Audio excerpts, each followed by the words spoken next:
Welcome to Science in a Minute.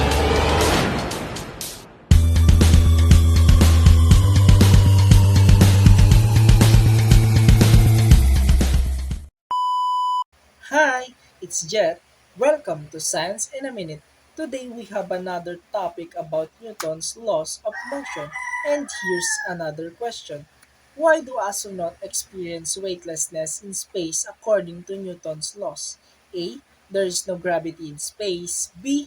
They are in a state of free fall moving forward at high speed while continuously falling towards Earth.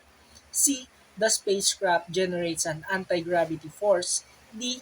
The astronauts are beyond the reach of Earth's gravitational pull. The answer is B. Why? Because Newton's laws explain that they are constantly falling towards Earth due to gravity. That is Newton's second law. And the lack of a normal force, the force that usually counteracts gravity on the surface, is why they feel weightless. And that's it for today's Science in a Minute. Keep exploring, keep learning, and see you until next time.